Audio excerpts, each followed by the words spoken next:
சிறப்பு வாய்ந்த புரட்சி தலைவர் எம்ஜிஆர், புரட்சி தலைவி அம்மா அவருடைய நல்லாசியுடன் கழகத்துடைய பொதுச் செயலாளர், முன்னாள் முதலமைச்சர், எதிர்கட்சி தலைவர், 2026 தமிழ்நாட்டுடைய முதலமைச்சராக பொறுப்பேற்கக்கூடிய ஆர்வேனன் எடப்பாடியார் ஆணையின்படி கோவை மாநகர் மாவட்டம், கோவை புறநகர் வடக்கு மாவட்டம், கோவை புறநகர் தெற்கு மாவட்டத்தினுடைய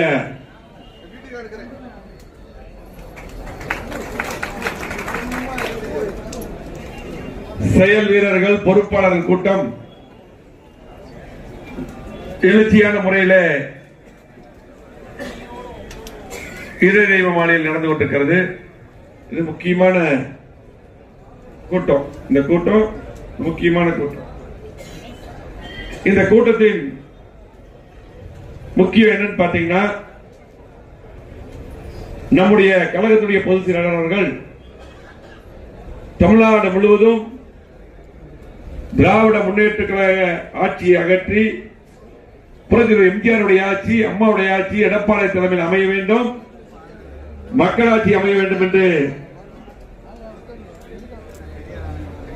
ஒரு முழுவதும் மக்களை சந்தித்து மிகப்பெரிய 234 தொகுதி சுற்றுப்பயணம் ஆரம்பிக்க இருக்கிறார். அதிலே நம்முடைய எப்பவுமே கோயம்புத்தூர் தான் அதிமுக ராசி, எப்பவுமே உங்களுக்கு தெரியும்.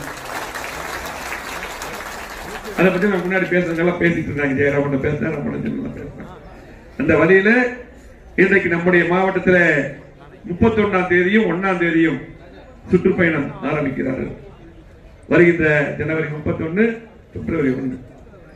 அதுக்கு இந்த ஆலோசனை கூட்டம் முக்கியமான ஃபர்ஸ்ட் பாயிண்ட். அது இரண்டாவது பாத்தீங்கன்னா பிப்ரவரி 9ஆம் தேதி இன்னைக்கு யாரும் செய்ய முடியாத திட்டமான அத்திகிரி வனம் திட்டத்தை நம்முடைய மாவட்டம் மட்டுமல்ல, நம்முடைய பாவி மாவட்டத்துக்கும், திருப்பூர், ஈரோடு மாவட்டத்துக்கு, 3 மாவட்டத்துக்கும் யாரும் செய்ய முடியாத, யாரும் நினைத்து பார்க்காத இந்த திட்டம் வருமா வராத என்று நினைத்த திட்டத்தை தந்த ஒப்பற்ற முதலமைச்சராக இருந்த இன்னைக்கு எதிர்க்கட்சி தலைவராக இருக்கக்கூடிய கழகத்துடைய பொதுச் செயலாளர் புரட்சி தமிழர் எடப்பாடி அவர்களுக்கு விவசாயிகளே இங்க பாராட்டு விழா வைக்கிறார்கள். பாராட்டு விழா விவசாயி நடத்துறாங்க. ஆனால் நம்முடைய மாவட்டத்துக்கு அன்னூருக்கு வராது. அதுக்கு நம்முடைய 3 மாவட்ட கழகத்தின் சார்பாக மிகப்பெரிய வரவேற்பு நம்ம கொடுக்கிறோம். விவசாயிகள் பாராட்டு விழா வைக்கிறாங்க. விவசாயிகளை போய் நன்றி மறக்க மாட்டாங்க. உங்களுக்கு தெரியும், விவசாயி தான் நமக்கு சாப்பாடு போடுறாங்க. இன்னைக்கு அரிசி வந்தா தான் நமக்கு உணவு, எல்லா பொருட்களும் விளைவிச்சாதான். ஆகவே அவர்களே பாராட்டு விழா நடத்துகிறார்கள். அதற்கு வரவேற்பு நம்முடைய மாவட்டத்துக்கு பொதுச் செயலாளர் வருகின்ற காரணத்தினால் இன்றைக்கு செய்ய முடியாத, நினைத்து பார்க்காத, கனவு கண்டு திட்டத்தை நிறைவேற்றிய எடப்பாடி அவர்களுக்கு வரவேற்பு கொடுக்கிறோம். இந்த பாராட்டு விழா வர்றதுக்கு அதற்கு இந்த அதே போல அடுத்து இந்த 9 பேர் நம்ம ஒரு பூத்துக்கு போட சொல்லி அறிவித்து அந்த நோட்டு மினிட் நோட் கொடுத்திருக்காங்க. அது ஒரு பக்கம். அந்த 9 பேர் அந்த பூத்துல போடுறது எப்படி போடணும்னு சொல்லி போட்டு இன்னைக்கு பொதுச் செயலாளர் அவர்களே தலைமையில் நம்ம வகுத்து கொடுத்திருக்கிறோம். அதை சரியான முறையில் அந்த சட்ட திட்டத்துக்கு உட்பட்டு போட வேண்டும். அந்த 9 பேர் சரியான முறையில் போட வேண்டும். ஒரு பூத்துக்கு 30 பேர்.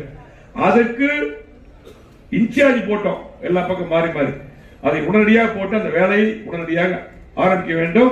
சில பேர் போட்டு சொன்னாங்க கூட, இது நம்ம ஆரம்பித்த பின்னால் பொதுச் செயலாளர் அவர்களே எல்லா தொகுதிக்கும், எல்லா பகுதிக்கும், எல்லா டிவிஷனுக்கும் நம்மளே ஒரு இன்சார்ஜ் போட்டு செக் பண்றோம். அதுக்கப்புறம் தலைமையிலிருந்து செக் பண்றாங்க எல்லாமே. எல்லாரும் நம்மளே அதுக்கு முன்னாடியே சரியான முறையில் போடணும். அதுக்கு இந்த கூட்டம். அதே போல 4வது பாத்தீங்கன்னா கழக உறுப்பினர் அட்டை நம்ம எல்லாம் கொடுத்துட்டோம். இன்னைக்கு 3 மாவட்ட செயலாளர்களும் அந்தந்த பகுதி செயலாளர்கள், ஒன்றிய செயலாளர்கள், டிவிஷன் செயலாளர்கள், பேரூராட்சி செயலாளர்கள், நகர செயலாளருக்கு ஒப்படைச்சு டிவிஷன் செயலாளருக்கு போயிடுச்சு, பொறுப்பாளருக்கு போயிடுச்சு. இப்ப எனக்கு தெரிஞ்சு அது ஒரு 70-80% போயிருக்கு. இதுக்கு அதிகமான நேரம் நம்ம கொடுத்தாச்சு. இந்த அட்டையை வாங்கி வைத்துக் கொண்டு எந்த பொறுப்பாளர் இருந்தாலும் உங்களால கொடுக்க முடியாம மீதி வச்சிருந்தீங்கன்னா தயவு செய்து எங்கிட்ட ஒப்படைச்சிருங்க, நான் கொடுத்துக்கிறேன் நேரம். இதுக்கு மேல யார் வைத்திருந்தாலும் அது கண்டிப்பா ஏற்றுக்கொள்ளப்படாது, அது ஒரு நியாயம் கிடையாது. தயவு செஞ்சு இந்த 3 மாவட்டத்துக்கிட்ட 11 தொகுதியில யார் உறுப்பினர் அட்டை கொடுக்காம யார் அதை ஒட்டுக்கா வச்சிருந்தாலும் அதை எங்களுக்கே திருப்பி கொடுத்துங்க. அது உங்களால் முடியலன்னு அர்த்தம், நான் கொடுத்துக்கிறோம் ஆள் போட்டு. தயவு செஞ்சு வருத்தப்படாதீங்க, தயவு செஞ்சு கொடுத்துருங்க. ஏன்னா இந்த மீட்டிங்ல ஜெயராமன் இருந்தாரு, ஆனந்தன் இருந்தாங்க, அம்மன் அருண்குமார் இருந்தாங்க மாவட்ட மீட்டிங்ல. இதை கடுமையா எல்லா பக்கம் சொன்னாங்க. அதுவே நம்ம மாவட்டத்தில் 70-80% மேக்சிமம் எல்லாம் கொடுத்துருக்கீங்க, அதை நான் பாராட்டுறோம். கொடுக்காம சில பேர் இருக்குது, எனக்கு தெரியும். நான் அதை விசாரிச்சு வச்சிருக்கேன், அது பேர் கூட என்னால சொல்ல முடியும். 3 மாவட்டத்தில் எல்லாம் எனக்கு தெரியும், இங்க 3 பேருக்கு தெரியும் மாவட்டத்திற்கு. தயவு செஞ்சு கொடுத்துருங்க. உறுப்பினர் அட்டை கஷ்டப்பட்டு உறுப்பினர் கொடுத்தா எப்படி எத்தனை பேர் கட்சியில சேர்றாங்க, எத்தனை இளைஞர்கள் வர்றாங்க. அப்படி அந்த அட்டை கொடுத்தா உணர்வு வரும். உணர்வு நமக்கு எப்படி வரும்? இந்த கட்சியில் இருக்கிற உணர்வு எப்படி வரும்? தயவு செஞ்சு கொடுத்துருங்க. நீங்க எந்த பிரச்சனையும் கிடையாது. உங்களுக்கு என்ன பிரச்சனை? உங்களுக்கு தேர்தல் நீங்க போட்டி போட போறீங்களா வச்சு அந்த தலைவர் நடத்த ஒன்றும் பிரச்சனை இல்லை. உங்களுக்கு என்ன தகுதியான பதவி வரப்போகுது, தகுதியான எல்லாத்துக்கும் பொறுப்பு போட போறோம். இப்ப கூட பாத்தீங்கன்னா இன்னைக்கு மாநகர் மாவட்டத்திலையும் வடக்கு தொகுதியில் பொறுப்பு போட போறாங்க. நம்முடைய தெற்கு மாவட்டத்தில் கொஞ்சம் விடுபட்டவங்க சில பேர் வந்திருக்காங்க, கட்சியில் பேர் வந்து அவங்களுக்கு திரும்பவும் அடுத்த லிஸ்ட்ல வரப்போகுது பொறுப்பு. ஆகவே வேலை செய்யறவங்களுக்கு செயலாளர்களுக்கு எந்த பிரச்சனையும் கிடையாது. ஆகவே தயவு செஞ்சு திரும்ப சொல்ற, நீங்க அந்த உறுப்பினர் அட்டை உடனடியா கொடுங்க, இல்லாட்டி கொடுங்க. இந்த 4 சப்ஜெக்ட் தான் கூட்டத்தில் இன்னைக்கு நம்முடைய மாவட்டத்தை பொறுத்தளவுக்கு என்றைக்கும் அதிமுக நம்முடைய கழகத்துக்கு ராசியான மாவட்டம். அதே ஜெயராமன் பேசுறாங்க, அம்மன் எல்லாரும் பேசுறாங்க. நம்முடைய மாவட்டத்தில் தான் இன்னைக்கு எடப்பாடியார் அவர்கள் இந்த ஆட்சி அகற்றப்பட வேண்டும். எடப்பாடியார் 4 வருடம் 2 மாதம் அற்புதமான திட்டங்கள். இன்னைக்கு கோவை மாவட்டம் 4 வருடமாக புறக்கணிக்கப்பட்டிருக்கிறது. எந்த திட்டமே திமுக ஆட்சியில் வரல. ஆனால் நம்முடைய ஆட்சியில அம்மா இருக்கும்போது எடப்பாடியார் வந்த பின்னாலும் 50 ஆண்டுகள் வளர்ச்சி கொடுத்திருக்கிறோம். இன்னைக்கு மாவட்ட மக்கள் அத்தனை பேருக்கு தெரியும், இத்தனை திட்டங்களை கொடுத்திருக்கிறோம். அது என்றைக்கு நிற்கும். அதனால் இன்னைக்கு கோவை மாவட்டத்தில் தான் சுற்றுப்பயணத்தை நம்முடைய பொதுச் செயலாளர் புரட்சித் தலைவர் எடப்பாடியார் அவர்கள் ஆரம்பிக்கிறார். ஆகவே இன்றைக்கு நீங்கள் எல்லாம் இன்றைக்கு ஆரம்பம் எப்படின்னு சொல்லி அம்மன் சொல்லிட்டாங்க. இன்னைக்கு 31ஆம் தேதி சரியாக 3 மணி அளவில் இன்னைக்கு ஆரம்பிக்கிறதுக்கு பொதுச்செயலாளர் வந்துருவாங்க. அந்த இடத்துக்கு முதல் நாள் ஆரம்பிக்கும் போது எல்லாரும் நம்ம அங்க வந்துடணும். கம்ப்ளீட்டா அத்தனை பேர் அங்க வந்துடணும். மிகப்பெரிய அளவில் ஆரம்பமே பார்த்தா இந்த திமுக ஆட்சி அவ்வளவுதான் சொல்லி போட்டு நம்முடைய பொதுச் செயலாளர் அவர்களுக்கு மிகப்பெரிய அளவில் வரவேற்பு இருக்கணும். அதிலே அந்த வழியா வர்றாரு. அது மட்டுமல்ல, அந்த பகுதியில பொதுச் செயலாளர் அவர்கள் நடந்தே வருவார். நிறைய திட்டமெல்லாம் வச்சிருக்காரு. பொதுச் செயலாளர் பாத்தீங்கன்னா இன்னைக்கு கீழ இருந்து மேல வந்தவராக நிறைய திட்டங்களை வச்சிருக்காரு. ஒரு கிளை செயலாளராக இருந்து பொதுச் செயலாளராகவே அவருக்கு எல்லாம் தெரியும். ஆகவே நம் முழுமையாக நம்முடைய வேலை என்ன, எல்லாரும் அங்க வந்தாலும் பொதுமக்களை கூப்பிட்டு வரணும், வரவேற்பு கொடுக்கணும். இன்றைக்கு அவர் என்ன பேசுகிறாரோ அதை மக்களுக்கு எடுத்து சொல்லணும். ஆகவே அந்த இடத்துக்கு எல்லாம் வந்து அதே போல முழுமையாக அந்த சம்பந்தப்பட்டவங்க டிஸ்கஸ் பண்ணி சொல்லிடுவோம். எல்லாமே நம்ம கழக தொண்டர்கள் பொதுமக்கள் எல்லாம் அதிகமான அளவில் கூப்பிட்டு வரணும். அப்ப ஆரம்பம் அங்க. அதுக்கு பின்னாடி அடுத்தது தெற்கு தொகுதிக்கு வராது. அடுத்தது அங்கே நம்ம காந்தி பார்க்ல பாயிண்ட் அங்கதான் நம்ம பேசுறாரு. 9ஆம் தொகுதியில ஒரு பாயிண்ட் பேசுறாங்க. அதுக்கு பின்னால் திரும்ப எல்லா மக்கள் சந்திச்சு எல்லா வீதியிலும் வராரு. வந்துட்டு அதுக்கு பின்னால் நம்முடைய தெற்கு தொகுதியில ஒரு பாயிண்ட் பேசுறாரு. அதை முடிந்து அப்படியே எல்லா மக்களையும் சந்திச்சு எல்லாம் அந்த அன்னைக்கு இறுதியாக 31 இறுதியாக சிங்களூர் தொகுதியில அங்க பேச இருக்கிறார். அந்த பேசுகிற இடமெல்லாம் பின்னாடி அறிவிச்சிருவோம். சுற்றுப்பயணம் எந்த வழியா வர அறிவிப்போம். ஆகவே அது முடிச்சுட்டு அடுத்த நாள் காலை ஒரு முக்கியஸ்தருடைய சந்திப்பு இருக்கும். அதே போல அடுத்த நாள் மாலை திரும்ப கவுண்டமலை தொகுதியும் வடக்கு தொகுதியும் இன்றைக்கு சுற்றுப்பயணம் வர. ஆகவே அது மிகவும் எழுச்சியாக இன்றைக்கு ஆட்சி மாற்றம் மட்டுமல்ல, இன்னைக்கு திமுக ஆட்சியில எவ்வளவு அவமானப்படுறோம், 234 தொகுதியும் இன்றைக்கு ஆரம்பமாக நம்முடைய மாவட்டம் தான் ஆரம்பிக்கிறார். அது எவ்வளவு முக்கியத்துவம் நம்முடைய மாவட்டத்துக்கு பொதுச்செயலாளர் கொடுத்திருக்காரு நீங்க எல்லாம் எண்ணி பார்க்க வேண்டும். ஆனால் ஒவ்வொருத்தரும் ஒவ்வொரு பொறுப்பாளரும் ஒரு கிளர்ச்சியாளர் இருந்து 9 பொறுப்பாளர் இருந்து அத்தனை பேருக்கு கடமை இருக்கிறது. மாவட்ட செயலர் பாத்துக்குவாரு, பகுதி செயலர் பாத்துக்குவார், டிவிஷன் செயலர் பாத்துக்குவாரு, இன்னைக்கு நகர செயலர் ஒன்றிய செயலர் பாத்துக்குவார், எல்லா பேரவை செயலர் தான். எல்லா பொறுப்பாளரும் கடமை இருக்கிறது. அத்தனை பேருமே பார்க்கணும். இங்க இருக்கக்கூடிய இந்த தொகுதியில எல்லாம் இது முடிஞ்ச ஒவ்வொரு தொகுதியா சட்டமன்ற தொகுதி வாரியா கூட்டங்கள் நடக்கும், பகுதி வாரியா கூட்டம் நடக்கும், டிவிஷன் கூட்டத்தை போட்டு எப்படி இதுக்கெல்லாம் சிறப்பான முறையில் வர வேண்டும் என்று நீங்கள் எல்லாம் முடிவு செய்ய வேண்டும் என்று அன்போடு கேட்டுக்கொள்கிறோம். இன்னைக்கு பாத்தீங்கன்னா நம்முடைய மாவட்டத்தில் 4 வருடமா எந்த திட்டமும் நடக்கல. ஆனா இன்னைக்கு திமுக நினைச்சிட்டு இருக்காங்க பணத்தை மட்டும் வச்சு ஜெயிச்சிடலாம் சொல்லி போட்டு திமுக நினைச்சிட்டு இருக்காங்க. மக்கள், தமிழ்நாட்டு மக்கள் எப்பொழுதும் ஏமாளிகள் கிடையாது. 4 வருஷமா இந்த திட்டம் தராம நம்ம தேர்தல் நேரத்தில் மட்டும் திட்டங்களை கொடுத்து கொலுசை கொடுத்து நம்ம ஜெயிச்சா நினைக்கிறாங்க. ஆகவே தமிழ்நாட்டு மக்கள் நல்ல பாடத்தை புகட்ட போறாங்க. என்ன இருந்தாலும் திமுக என்ன பண்ணாலும் திமுக ஆட்சி விட்டு இறங்குவது உறுதி. எடப்பாடி முதலமைச்சர் வருவது உறுதி. அண்ணா திமுக ஆட்சி தான் அடுத்தது. இந்த இடம் இதய தெய்வ மாளிகை எத்தனையோ எம்எல்ஏ எம்பி அமைச்சர் உருவாக்குற இடம். தலைவர் காலத்திலிருந்து தலைவரே வாங்கி கொடுத்த மாளிகை. இந்த இடத்துல இருந்து நம்ம சொல்றோம், எழுதி வச்சுக்கங்க. கண்டிப்பாக அண்ணா திமுக ஆட்சி 2026 எடப்பாடி முதலமைச்சர். எந்த மாற்றுக்கருத்தும் கிடையாது. நம்ம இருக்கிற பொறுப்பாளர்கள் நம்ம பணிகளை செய்யணும், அவ்வளவுதான். திமுக பொறுத்தளவுக்கு ஒரு இடம் ஆட்சிக்கு வந்தா மீண்டும் ஆட்சிக்கு அது வராது. இன்னைக்கு திமுக யாராவது ஒருத்தர், ஒரு தொழிலதிபர், ஒரு தொழிலாளி, யாராவது ஒருத்தர் ஒரு தொழில் செய்யறவங்க திமுக ஓட்டு போட நினைப்பாங்களா? இன்னைக்கு பாத்தீங்கன்னா வர்த்தக பில்டிங் மட்டுமல்ல, ஒவ்வொரு வீட்டுக்கு எவ்வளவு வரி கட்டுறாங்க, கரண்ட் பில் எவ்வளவு கட்டுறாங்க. தேர்தல் நேரத்தில் ஒரு ஓட்டுக்கு 1000 ரூபாய் 2000 ரூபாய் கொடுத்துட்டு ஒரு கொலுசு அந்த மாதிரி பொருள் கொடுத்துட்டு அது 500 ரூபாய் 600 ரூபாய் கொடுத்துட்டு அதுக்கப்புறம் மக்கள் இருந்து கொடுக்கக்கூடிய வரி எவ்வளவு கட்டுறாங்க? லட்சக்கணக்காக ஒவ்வொரு குடும்பம் கட்டுறாங்க. இன்னைக்கு தேர்தல் 5 வருஷத்துக்கு ஒருக்கா வருது. 5 வருடத்துக்கும் அவங்க இந்த திமுக அரசுக்கு கட்டுகின்ற வரியை நினைச்சு பாருங்க. நீ மக்கள் தெளிவா தான் இருக்காங்க, மக்கள் தெளிவா தான் பேசிட்டு இருக்காங்க. ஆகவே நம்முடைய பங்கு என்ன? நம்ம 9 பேர் போட சொல்லி இருக்காரு பொதுச்செயலாளர். அதுக்கு நம்ம பொறுப்பாளர் போடுங்க. திரும்ப சொல்றேன், இந்த 9 பேரை பொதுச்செயலாளர் அவர்களே நேரடியா நம்ம போட்டு முடிச்சவர்கள் லிஸ்ட் அவங்களுக்கு அனுப்பிடுவோம். போன் நம்பரோட நேரடியா செக் பண்ணுவாங்க. தயவு செஞ்சு இந்த 9 பேர் முக்கியமானவங்க, நம்முடைய பொறுப்பாளர் நோட் பண்ணிங்க, கரெக்டா போடணும். அந்த 9 பேர் ஒரு 1000 ஓட்டு இருக்குன்னு வச்சுங்க. 1000 ஓட்டு இது ஒரு 100 ஓட்டு அப்படிதான் வரும். 30-40 வீடு வரும்.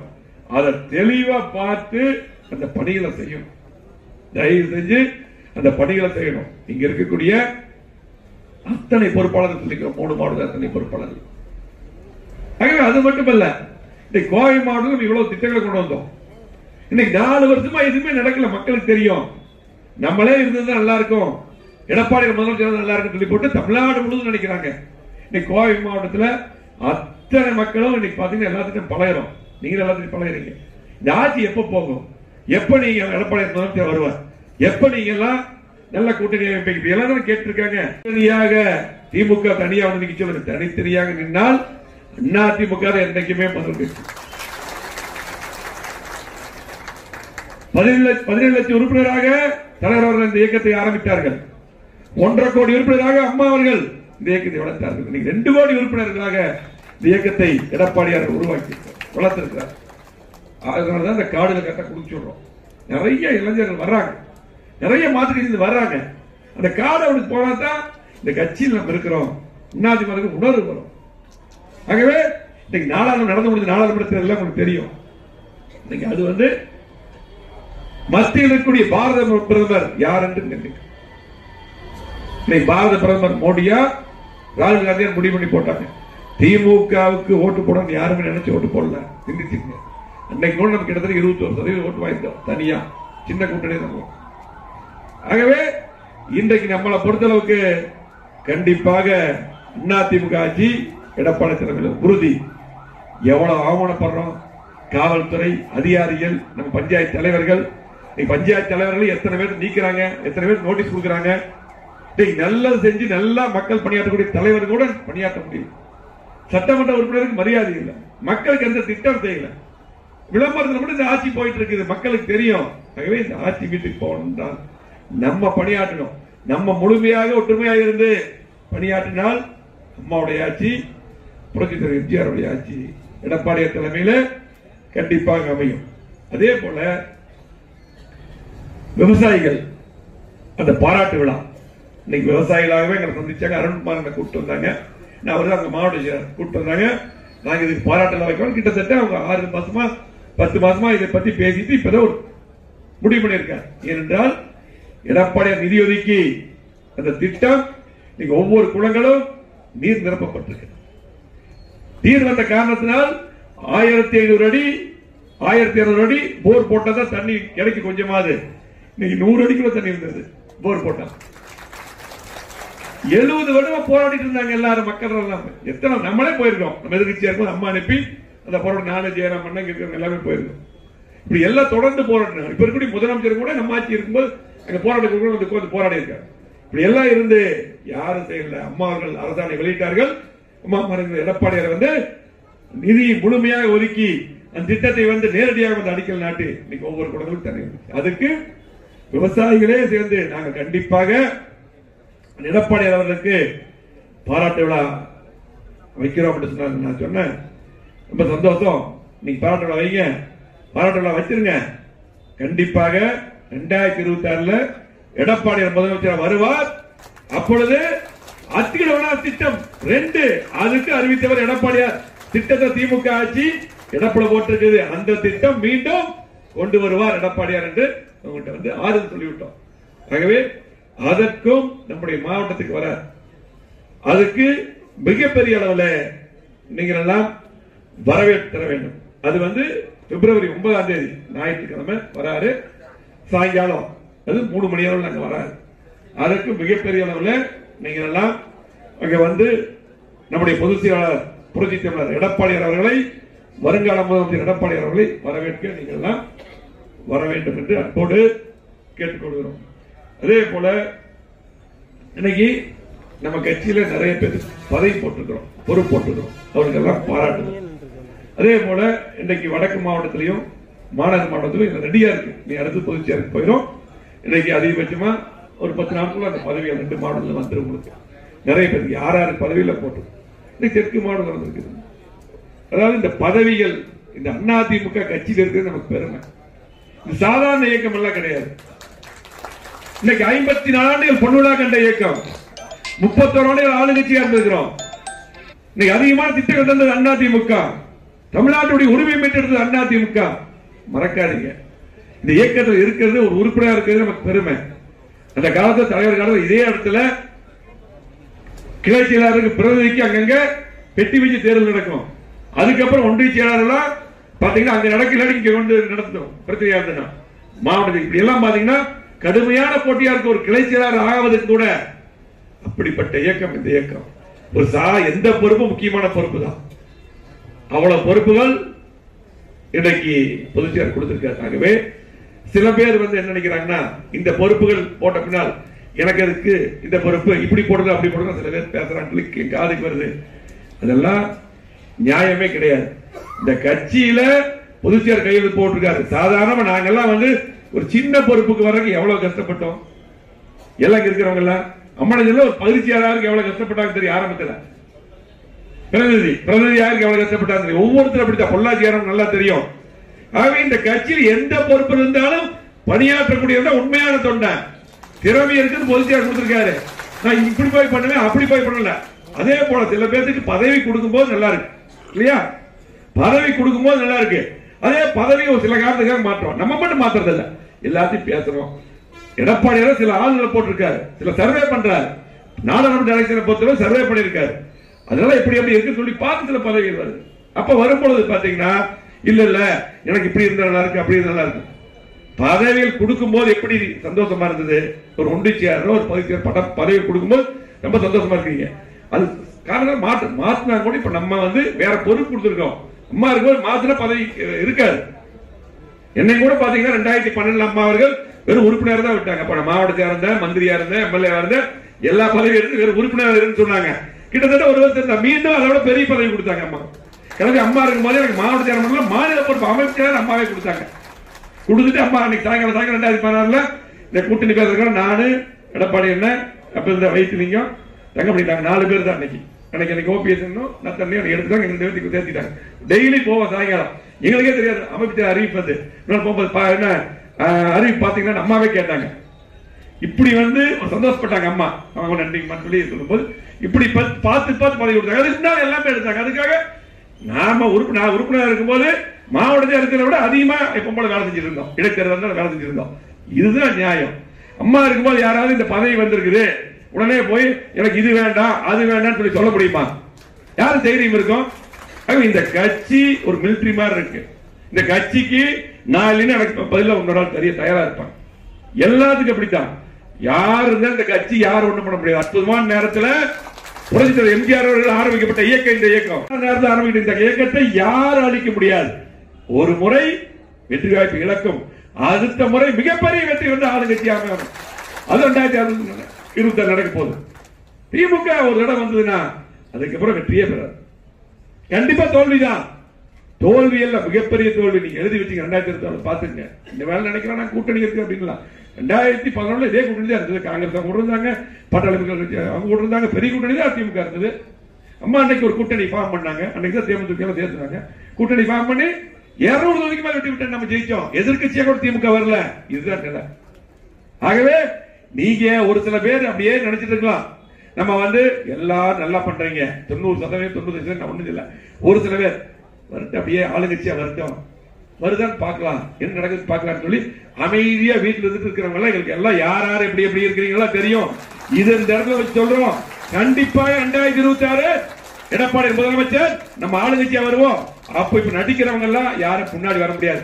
மந்திரி முன்னாடி பண்ணிக்கலாம், எம்எல்ஏ நினைச்சீங்க. இப்ப எதிர்கட்சியா யார் யார் பணியாற்றுறீங்களோ அவர்களுக்கு தான் முக்கியத்துவம். உண்மையா இருக்கணும். இந்த கட்சியில ஆரம்பத்துல எப்படி இருந்தீங்க தெரியும். ஒவ்வொருத்தரும் நாங்க கொண்டு அம்மா கிட்ட அறிவுப்படுத்தும் போது நீங்க எப்படி இருந்தீங்க, இன்னைக்கு எப்படி இருந்தாலும் உண்மையா அதே போல இருக்கணும். எந்த தொண்டை எதிர்பார்ப்பு பணியாற்றக்கூடிய எத்தனை தொண்டர் இருக்காங்க. ஆக தயவு செஞ்சு பதவிகள் வந்ததுன்னா ஒரு நாள் நாங்க மாத்தி வேற பதவி தர முடியும். பொதுச் செயலாளர் பரிந்துரை பண்ணி அது முக்கியம் இல்ல. நீங்க 90% பேர் நல்லா இருக்காங்க, ஒரு 10% பேர் மத்தவங்களை கெடுக்க கூடாது. ஆகவே நிச்சயமாக 2026 நம்முடைய ஆட்சி, கவலைப்பட வேண்டியதே கிடையாது. நம்ம திட்டம் போட்டு பணியாற்றினா போதும். நம்மளை விட பெரிய கட்சி இங்க தமிழ்நாட்டில் யார் இருக்கா? அதிமுக தான் பெரிய கட்சி. எல்லா சரித்திரம் பார்த்தாச்சு. 1989 முன்னாடி தலைவர் 3 முறை வெற்றி. 80ல ஆட்சி டிஸ்கஸ் பண்ணாங்க. இந்த பொள்ளாச்சி அங்க இருக்காரு, ஏவி எங்க இருக்காரு, டிஸ்கஸ் பண்ணாங்க. அதுக்கு 4 மாசத்துல இன்னைக்கு தலைவர் மீண்டும் வெற்றி பெற்று முதலமைச்சர் வரலையா? அதுதான் இந்த இயக்கம். 84ல 3 மாசத்துல 84ல தலைவர் அமெரிக்காவில படுத்து ஜெயிச்ச கட்சி அதிமுக. இந்த கட்சிக்கு பெரிய ராசி இருக்கு. அற்புதமா நடந்த சொன்ன. அதுக்கு பின்னால் தலைவர் மறைந்த பின்னால் 89ல 2 கட்சி பிரிஞ்சது. எட்டண சின்னம் முடக்கப்பட்டது. எட்டண சின்னம் எப்பேற்பட்ட சின்னம், அந்த சின்னத்தில் நிக்கிறதே பெருமை. ஒரு வார்டுக்கா இருந்தாலும் சரி, ஒரு ஊராட்சிக்கா இருந்தாலும் சரி. அதே போல பாத்தீங்கன்னா இன்றைக்கு டிஸ்ட்ரிக்ட் கவுன்சிலர், யூனியன் கவுன்சிலர், இன்றைக்கு மாநகராட்சி டிவிஷன், மேயர், சட்டமன்றம், பாராளுமன்றம் எல்லாமே ரெட்டை சின்னத்தில் நிக்கிறது பெருமை. ஒரு சூப்பர் ஸ்டார் ரஜினிகாந்த் சொன்னார், ஜானை தாயுடைய 100ஆண்டு விழாவில் சொன்னாங்க. என்ன சொன்னார்? பிரம்மாஸ்திரம். ரெட்டை சின்னம் அண்ணாதிமுக பிரம்மாஸ்திரம் இல்லையா? ஆகவே ரெட்டை சின்னமும் அதிமுக இருக்கின்ற வரை யார் ஒண்ணும் பண்ண முடியாது. கண்டிப்பாக வெற்றி உறுதி. திமுக பொறுத்தளவுக்கு நடங்க. 89ல அம்மா ஒரு எதிர்கட்சி தலைவராக இருந்தாங்க. அதுக்கு பின்னால் அம்மா ஒரு சபதம் போட்டாங்க.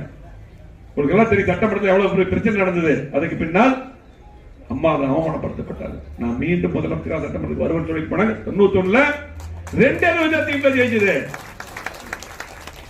2 தொகுதி தான் திமுக இல்லையா? 234 2 தொகுதி திமுக. மிகப்பெரிய வெற்றி அம்மாவுடைய தலைமை. அதுக்கு 96 சன் டிவியில ஆரம்பிச்ச போது உங்களுக்கு 96ல திமுக ஜெயிச்சாங்க. அப்ப சொன்னாங்க, அப்பதான் அம்மா மேல வழக்கு, இந்த கட்சி அண்ணா திமுக அவ்வளவுதான் அப்படின்னாங்க. அவ்வளவுதான் அண்ணா திமுக அவ்வளவுதான், வரவே முடியாது. நிறைய பேர் இங்க இருக்கிறவங்களா வெளியே போனாங்க கட்சியிலிருந்து, எல்லாம் நிறைய நடந்தது. அதுக்கு பின்னால் அம்மா அவர்கள் 98 அற்புதமான கூட்டணி அமைச்சு 31 நாடாளுமன்ற தொகுதி பெற்றார்கள். அன்னைக்கு 98 நாடாளுமன்ற தொகுதி. அதுக்கு பின்னால் 99 தேர்தல் நடந்தது, நாடாளுமன்ற தேர்தல்.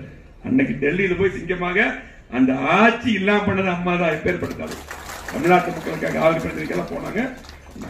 அதுக்கப்புறம் 2001ல மிகப்பெரிய வெற்றி பெற்று அம்மா முதலமைச்சர் வந்தார். திமுக படுதோல்வி. அப்போ 2006 மைனாரிட்டி திமுக ஆட்சி தான் முழுமையாக. திமுக அப்புறம் விரும்பி மக்கள் ஓட்டு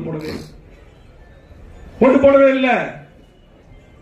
அதுக்கு பின்னால் 2011 அப்பதான் நம்ம ஜெயராமன் சொன்னார், பெண்ணேற தேர்தலை பத்தி எல்லாம் சொன்னாங்க, பேசிட்டு இருந்தது. அப்போ மூணாவது இடம் நம்ம ஃபர்ஸ்ட் திமுக இடத்தெல்லாம் என்ன பண்ணுவாங்க தெரியும். 2வது பாமக, 3வது அதிமுக. அப்ப முக்காலெல்லாம் அதிமுக அவ்வளவுதான், அழிஞ்சிருச்சு, இனி அவ்வளவுதான், வர முடியாது அப்படின்னு பேசினாங்க. அப்பதான் கோயம்புத்தூர் வந்து ஆர்ப்பாட்டம். நாங்க வந்து ஜெயராமனுக்கு நல்லா தெரியும். இப்ப நான் மாவட்டத்தில் இருக்கிற சேமாவேல் மாவட்டத்தில் இருக்கிறேன். நாங்க வந்து நோட்டு வச்சோம். என்ன வச்சோம்? செம்மொழி மாநாடு கோயம்புத்தூர் நடந்துருச்சு, நாங்க ஒரு ஆர்ப்பாட்டம் நாங்க எல்லாம் சேர்ந்தாங்க. பல ஆர்ப்பாட்டம் எல்லாம் சேர்ந்து நடத்துவாங்க. நிறைய ஆர்ப்பாட்டம் பண்ண 3 மாவட்டத்தில் நிறைய நடத்துவோம். அப்படி ஒரு ஆர்ப்பாட்டம் நடந்துச்சுன்னா நோட்டு வச்சு அம்மா சொன்னாங்க, ஆர்ப்பாட்டத்துக்கு அனுமதி தர்றேன், ஆனா நானே நேரம் வந்து நடத்துறேன்னு சொல்லி போட்டு அம்மாவுடைய தலைமையில தான் அன்னைக்கு ஆர்ப்பாட்டம் நடத்தணும். அப்பதான் எல்லா பத்திரிகைகளும் எழுதினாங்க, மீண்டும் அதிமுக ஆட்சி என்று சொல்லி. தமிழ்நாடு மட்டுமல்ல, இந்தியாவே திரும்பி பார்த்து அந்த கூட்டத்தை பார்த்து. அதுக்கப்புறம் திருச்சி, மதுரை, 3வது ஆர்ப்பாட்டம் மதுரையில் முடிஞ்சது. அப்புறம் அம்மா கோட்டைக்கு போனாங்க. அப்பதான் 2011 திமுக காங்கிரஸ் கூட கூட்டணி, பாட்டாளி மக்கள் கட்சி கூட கூட்டணி, நிறைய கட்சி கூட்டணி அவங்க கூட. அன்னைக்கு அம்மா அவர்கள் கம்யூனிஸ்ட் கூட இருந்தாங்க. அதே போல பாத்தீங்கன்னா அன்னைக்கு தான் தேமுதிக அம்மா கூட்டணி சேர்த்துறாங்க. அப்ப பாத்தீங்கன்னா 200 தொகுதிக்கு மேல் வெற்றி பெற்று அம்மா முதலமைச்சராக வந்தாங்க. திமுக எதிர்கட்சியா இல்ல, எதிர்கட்சி அன்னைக்கு புரட்சி கலைஞர் கேப்டன் விஜயகாந்த் தான் அன்னைக்கு எதிர்கட்சி தலைவர். இது சரித்திரம். ஆகவே திமுக இருக்கும்போது அன்னைக்கு சொன்னாங்க 2006 அவ்வளவுதான், அதிமுக அவ்வளவுதான். பாத்தீங்களா இன்னைக்கு எப்படி? சாயங்காலம் சில டெபேட்ல வந்துட்டு பத்திரிகை நண்பர்களா இருக்கிறீங்க, ஒரு சில பேர் நல்லா போறீங்க, சில பேர் எல்லாம் பாத்தீங்கன்னா நம்மளை பத்தியே பேசுவாங்க. திமுக எவ்வளவு பண்ணுது? யார் அந்த சார் சொல்லி போட்டு கேள்விக்கு பதில் இருக்கிறாரு. இன்னைக்கு யாராவது என்னுடைய பெண்களுக்கு, சகோதரிகளுக்கு அதே போல பாத்தீங்கன்னா இன்னைக்கு எங்க பார்த்தாலும் கஞ்சா வைக்கிறாங்க, யாருக்கு பாதுகாப்பு இல்ல. இன்னைக்கு அதெல்லாம் இருந்து அதை பத்தி எல்லாம் யாருமே இப்படி பார்த்தா அதிமுக தான். ஒரு 4 பேர் சாயங்காலம் வந்து டிவியில நம்மளை பத்தி மட்டும் தான் பேசுறோம். இது அஜெண்டா, திமுக அஜெண்டா. ஆகவே யார் என்ன பண்ணாலும் திமுக ஒரு முறை ஆட்சியில் இருந்தால் அதுக்கு பின்னால் படுதோல்விதான். இருந்தால் அடுத்து அதிமுக ஆட்சி தான், மாற்று கருத்து. ஆக இங்க இருக்கக்கூடிய 3 மாவட்டங்களின் பொறுப்பாளர்கள் 11 தொகுதி சேர்ந்தவங்க வந்திருக்கீங்க. போன முறை 11க்கு 11 நம்ம ஜெயிச்சோம். அதே போலதான் 2021ல 1.5% தான் நமக்கு திமுக 1.5%. இன்னைக்கு எவ்வளவு கெட்ட பேர், எவ்வளவு கெட்ட பேர். இன்னைக்கு யாருமே தொழிலாளர்கள், தொழில் முதலீட்டாளர்கள், விவசாயிகள், அரசு ஊழியர்கள் யாருமே திமுக ஓட்டு போட மாட்டாங்க. எல்லாமே இந்த ஆட்சி போக நினைக்கிறாங்க. அன்னைக்கே 1.5%. நீங்க நாடாளுமன்றத்தில் திமுக ஜெயிச்சாங்கள 6% ஓட்டு குறைஞ்சிருக்கு. அவருக்கு 6% குறைஞ்சிருக்கு. இன்னைக்கு நீங்க எல்லாம் யாருக்கு கவலைப்பட வேண்டிய அவசியம் கிடையாது. நீங்க என்ன எதிர்பார்க்கிறீர்களோ, இங்க இருக்கக்கூடிய மேடையில் இருக்கக்கூடிய இருக்கக்கூடிய அத்தனை பேரும் பொதுமக்களும் என்ன எதிர்பார்க்கிறீர்களோ அந்த கூட்டணி எடப்பாடியார் அமைப்பார். எடப்பாடி தலைமையில் அந்த நல்ல கூட்டணி அமையும். 2026 எடப்பாடி முதலமைச்சர், எந்த மாற்றுக்கருத்தும் கிடையாது. கோவை மாவட்டத்தில் நீங்க ஒவ்வொரு பகுதியிலும் திமுக செய்யாத திட்டங்களை கோவை மாவட்டத்தில் முழுமையாக புறக்கணிக்கப்பட்டிருக்கிற அத்தனை திட்டங்களையும் நாம் மீண்டும் செய்வோம் என்று சொல்லி கண்டிப்பாக இங்க இருக்கக்கூடிய அத்தனை பேருக்கும் முக்கியமா இந்த கூட்டம் போட்டது 31ஆம் தேதி 3 மணிக்கு ரத்னநாயகர் கோயிலுக்கு அன்னைக்கு பொதுச் செயலர் எடப்பாடியார் வராரு. முழுமையா அனைவரும் அங்கே வந்து வரவேற்பு தர வேண்டும் என்று கேட்டுக்கொள்கிறோம். அதே போல அது முடிஞ்சு தெற்கு சிங்கநல்லூர், அதே போல பிப்ரவரி ஒன்னு வந்து கவுண்டமலை வடக்கு தொகுதி, அது பாத்தீங்கன்னா அந்த பொறுப்பாளர் இருக்கக்கூடிய 2 3 5 தொகுதியுடைய பொறுப்பாளர் ஞாபகம் வச்சுங்க. ஆனா எல்லாரும் அனைவரும் வந்து சிறப்பிக்க வேண்டும் என்று அன்போடு கேட்டுக்கொள்ளும். அதே போல திரும்ப சொல்றது 9ஆம் தேதி பிப்ரவரி 9 விவசாயிகள் மாநாடு, அதுக்கு வரவேற்பு வரணும். அதே போல அந்த 9 பேர் அந்த ரொம்ப முக்கியம். ஒவ்வொரு இருக்கக்கூடிய அத்தனை பொறுப்பாளர்களும் நீங்க சிறப்பான முறையில் அந்த 9 பேரை நியமிக்க வேண்டும். அப்ப வந்து தலைமையில வந்து பார்த்து செக் பண்ணி சரியா இல்லைன்னா அது நமக்கு அவமானம். ஆகவே நம்மளே வந்து ஆய்வு பண்ணி அந்த 9 பேர் சரியா போட்டணும். அதே போல பாத்தீங்கன்னா உறுப்பினர் அட்டை தயவு செஞ்சு உடனடியாக கொடுக்க வேண்டும் என்று அன்போடு கேட்டு இந்த சிறப்பான இந்த கூட்டத்தை குறுகிய காலத்தில் ஏற்பாடு செய்த நம்முடைய மாவட்ட கழகத்துடைய செயலாளர்கள், நம்முடைய மாவட்ட செயலாளர் அம்மன் அர்ஜுன் அவர்களுக்கும், அதே போல மாவட்ட செயலாளர் அருண்குமார் வந்துட்டு இருக்காரு, வந்து அடுத்த டிஸ்கஷன் உள்ள பண்ண போல அதுக்கு வந்துருவாரு. மாவட்ட செயலாளர் அருண்குமார் அவர்களுக்கும் இதுக்கு பணியாற்றிய அத்தனை நிர்வாகிகளுக்கும் நன்றி சொல்லி, கண்டிப்பாக இன்னைக்கு இருந்து நம்முடைய பணி ஆரம்பிக்கிறது. எடப்பாடி ஆரம்பிக்கிறாரு. இன்னையிலிருந்து தேர்தல் முடியவர்கள் நம்முடைய பணிகளை நீங்கள் பொறுப்பாளர்கள் ஆரம்பிக்க வேண்டும் என்று அன்போடு கேட்டு மீண்டும் ஒருமுறை புதிதாக பொறுப்பேற்கக்கூடிய அத்தனை பொறுப்பாளர்களுக்கு வாழ்த்துக்களை கூறிக்கொண்டு, அதே போல அடுத்து பொறுப்பேற்கக்கூடிய அத்தனை நிர்வாகிகளுக்கு வாழ்த்துக்களை கூறி அனைவருக்கும் புத்தாண்டு வாழ்த்துக்களை கூறி விடைபெறுகிறேன். நன்றி.